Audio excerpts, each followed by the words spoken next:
नमस्कार दोस्तों, तो कैसे हैं आप। इजी न्यूज़ में आप सभी का स्वागत है। हाल के दिनों में आपने जोशीमठ की बहुत सारी खबरें सुनी होगी। आपने ये भी देखा होगा कि कैसे जोशीमठ में घरों के अंदर बड़ी बड़ी दरारें आ गई है।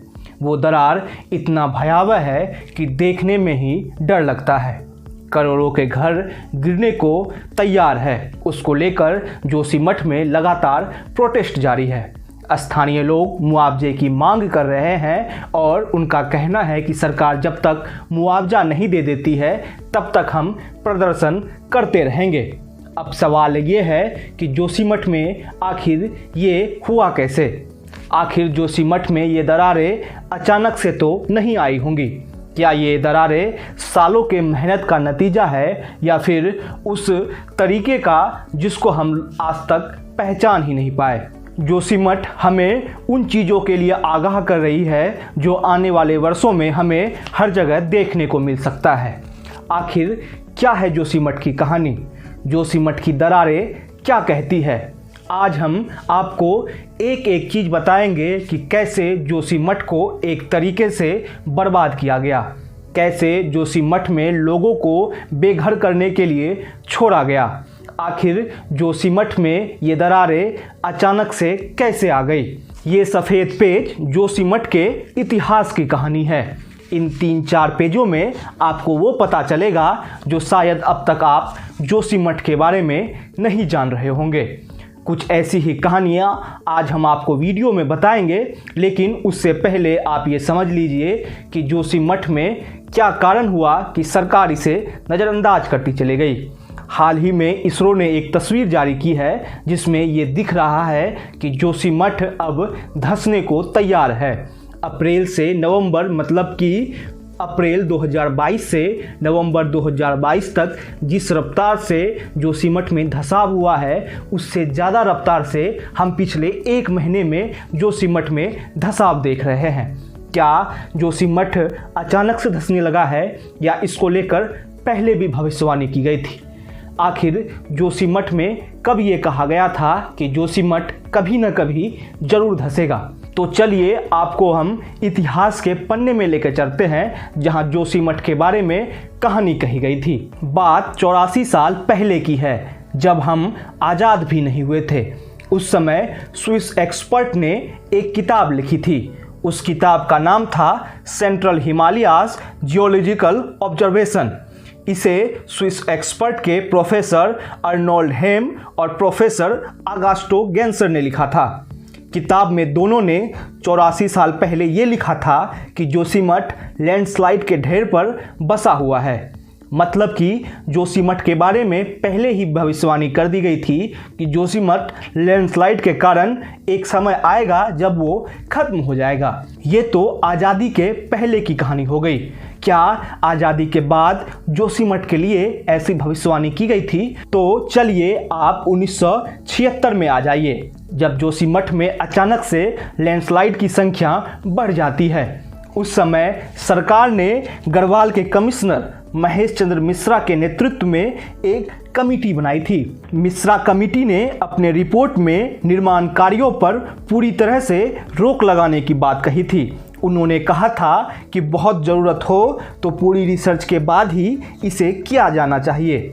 मतलब कि 1976 में एक अधिकारी ये रिपोर्ट पेश करता है कि सरकार अगर यहाँ पर कोई काम करना चाहती है तो उसको प्रॉपर रिसर्च के साथ लागू किया जाना चाहिए।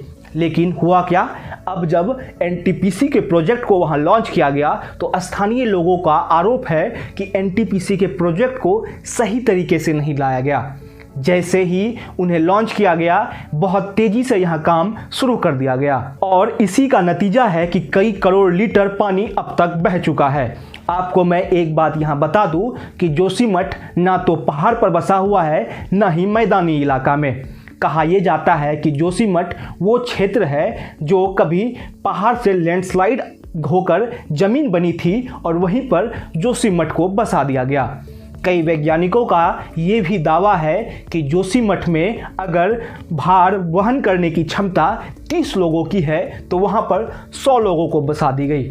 अब सवाल ये उठता है कि जब 1976 में मिश्रा कमेटी ने ये रिपोर्ट में कहा था कि यहाँ पर कोई भी काम विदाउट रिसर्च के ना हो, तो फिर सरकार ने कैसे जोशीमठ में लोगों को बसने दे दिया, कैसे बड़ी बड़ी इमारतें खड़ी हो गई और कैसे होटल पे होटल वहाँ बनते चले गए। अगर आपको ये लगता है कि ये होटलें, ये चीज़ें 1976 में हुई होंगी, तो मैं आपको 2010 में ले चलता हूँ। दरअसल 2010 में भी एक दिलचस्प बात होती है। 2010 में ये होता है कि जोशीमठ को लेकर एक रिपोर्ट सामने आती है। उसमें ये कहा जाता है कि जोशीमठ एक टाइम बम की तरह है जो कभी भी फट सकता है। ये रिपोर्ट 25 मई 2010 को करंट साइंस जर्नल में पब्लिश हुई थी। करंट साइंस जर्नल की स्थापना 1932 में सीवी रमन ने की थी। अब आप समझिए कि करंट साइंस जर्नल में 2010 में ये रिपोर्ट में कहा जाता है कि ये जोशीमठ एक टाइम बम की तरह है, तो इसे क्यों नहीं संभाला गया? क्या टाइम बम कितना खतरनाक होता है इसका अंदाज़ा सरकार के पास नहीं था? क्या सरकार ये नहीं जान रही थी कि जोशीमठ में जिस तरीके से काम हो रहा है, जिस तरीके से वहाँ बसावट बढ़ रही है, क्या इसे रोका नहीं जा सकता था?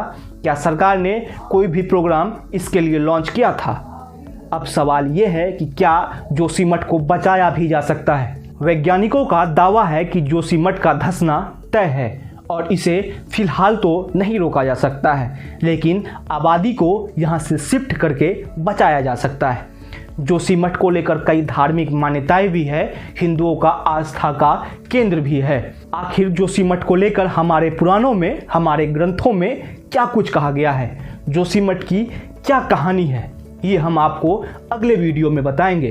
क्या है स्थल पुराण में जोशीमठ को लेकर भविष्यवाणी? क्या स्थल पुराण में कई सौ वर्ष पहले ही जोशीमठ को खत्म होने की बात कही गई थी? क्या जोशीमठ सच में खत्म होने वाला है?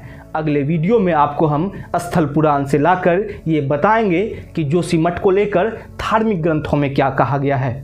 आज का वीडियो आपको कैसा लगा हमें ज़रूर बताइएगा। साथ ही साथ इस वीडियो को लाइक और शेयर करना ना भूलें और जाते जाते इस चैनल को सब्सक्राइब कर लें।